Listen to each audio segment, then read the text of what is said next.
ಚಿಂಟು ತನ್ನ ತಾಯಿಯೊಂದಿಗೆ ಆಡುತ್ತಿರುತ್ತದೆ. ದೊಡ್ಡಪ್ಪ ದೂರದಲ್ಲಿ ನಿಂತು ನೋಡುತ್ತಿರುತ್ತಾನೆ. ಚಿಂಟು, ಅಮ್ಮ ಅಮ್ಮ, ನೋಡು ನಾನು ಹೇಗೆ ಓಡಬಲ್ಲೆ ಎಂದು ಓಡಲು ಪ್ರಯತ್ನಿಸುತ್ತದೆ.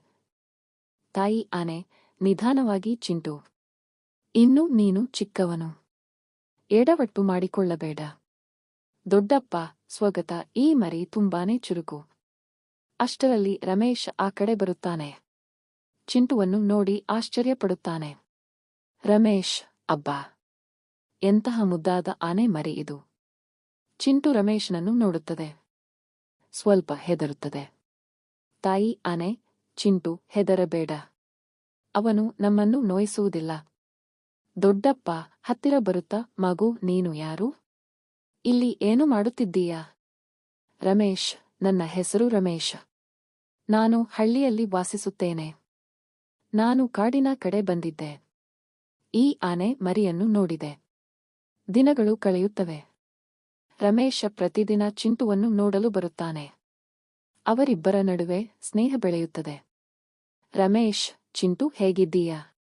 ನಿನಗಾಗಿ ನಾನು ಕಬ್ಬಿನ ಜಲ್ಲೆ ತಂದಿದ್ದೇನೆ. ಚಿಂಟು ತನ್ನ ಸೊಂಡಿಲಿನಿಂದ ಕಬ್ಬಿನ ಜಲ್ಲೆಯನ್ನು ತೆಗೆದುಕೊಳ್ಳುತ್ತದೆ. ಚಿಂಟು ಸೊಂಡಿಲಿನಿಂದ ಸಪ್ಪಳ ಮಾಡುತ್ತಾ, ಧನ್ಯವಾದ ರಮೇಶ. ದೊಡ್ಡಪ್ಪ ತಾಯಿ ಆನೆಯ ಬಳಿ, ನೋಡು ತಾಯಿ, ಈ ಹುಡುಗ ಒಳ್ಳೆಯವನಂತೆ ಕಾಣುತ್ತಾನೆ. ಚಿಂಟು ಅವನೊಂದಿಗೆ ಬೆರೆಯುತ್ತಿರುವುದು ಸಂತೋಷದ ವಿಷಯ. ತಾಯಿ ಆನೆ, ಹೌದು ದೊಡ್ಡಪ್ಪ, ನನಗೂ ಹಾಗೇ ಅನಿಸುತ್ತಿದೆ. ಆದರೆ ಮನುಷ್ಯರನ್ನು ನಂಬುವುದು ಕಷ್ಟ. ಒಂದು ದಿನ ಕಾಡಿನಲ್ಲಿ ಬೆಂಕಿ ಕಾಣಿಸಿಕೊಳ್ಳುತ್ತದೆ. ಎಲ್ಲಾ ಪ್ರಾಣಿಗಳು ಭಯದಿಂದ ಓಡಾಡುತ್ತಿರುತ್ತವೆ. ಚಿಂಟು ಮತ್ತು ಅವನ ತಾಯಿ ಬೆಂಕಿಯ ಮಧ್ಯದಲ್ಲಿ ಸಿಕ್ಕಿಹಾಕಿಕೊಳ್ಳುತ್ತಾರೆ. ಚಿಂಟು, ಅಮ್ಮ, ನನಗೆ ತುಂಬಾ ಭಯವಾಗುತ್ತಿದೆ. ತಾಯಿ ಆನೆ, ಹೆದರಬೇಡ ಮಗು, ನಾನು ನಿನ್ನ ಜೊತೆಗಿದ್ದೇನೆ. ರಮೇಶ ದೂರದಿಂದ ಬೆಂಕಿಯನ್ನು ನೋಡಿ ಗಾಬರಿಯಾಗುತ್ತಾನೆ. ತಕ್ಷಣ ಕಾಡಿನ ಕಡೆಗೆ ಓಡುತ್ತಾನೆ. ರಮೇಶ್, ಚಿಂಟು, ಚಿಂಟು, ಎಲ್ಲಿದ್ದೀಯಾ? ರಮೇಶ ಬೆಂಕಿಯ ನಡುವೆ ಚಿಂಟು ಮತ್ತು ಅವನ ತಾಯಿಯನ್ನು ನೋಡುತ್ತಾನೆ. ಅವನಿಗೆ ಏನು ಮಾಡಬೇಕೆಂದು ತಿಳಿಯುವುದಿಲ್ಲ.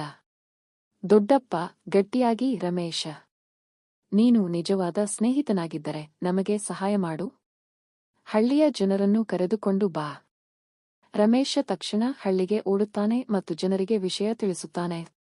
ಊರಿನ ಜನರು ನೀರು ಮತ್ತು ಇತರ ಸಹಾಯದೊಂದಿಗೆ ಕಾಡಿಗೆ ಬರುತ್ತಾರೆ. ಊರಿನ ಜನರು ಮತ್ತು ರಮೇಶ ಸೇರಿ ಬೆಂಕಿಯನ್ನು ನಂದಿಸುತ್ತಾರೆ. ಚಿಂಟು ಮತ್ತು ಅವನ ತಾಯಿಯನ್ನು ರಕ್ಷಿಸುತ್ತಾರೆ. ಚಿಂಟು, ರಮೇಶ್, ನೀನು ನನ್ನ ಜೀವ ಉಳಿಸಿದೆ. ಧನ್ಯವಾದ. ರಮೇಶ್, ಚಿಂಟು, ನೀನು ನನ್ನ ಒಳ್ಳೆಯ ಸ್ನೇಹಿತ. ನಿನ್ನನ್ನು ಸಂಕಷ್ಟದಲ್ಲಿ ನೋಡುವುದು ನನಗೆ ಸಾಧ್ಯವಿಲ್ಲ. ದೊಡ್ಡಪ್ಪ ರಮೇಶನಿಗೆ, ಮನುಷ್ಯರೆಲ್ಲರೂ ಕೆಟ್ಟವರಲ್ಲ ಎಂದು ನೀನು ತೋರಿಸಿಕೊಟ್ಟೆ ಮಗು. ನಿನ್ನ ಸ್ನೇಹಕ್ಕೆ ನಾವು ಚಿರಋಣಿ. ಊರಿನ ಜನರು ಮತ್ತು ಆನೆಗಳು ಪರಸ್ಪರ ಪ್ರೀತಿಯಿಂದ ನೋಡಿಕೊಳ್ಳುತ್ತಾರೆ. ಸ್ನೇಹ ಮತ್ತು ಕರುಣೆಯ ಬಂಧ ಎಲ್ಲರನ್ನೂ ಬೆಸೆಯುತ್ತದೆ.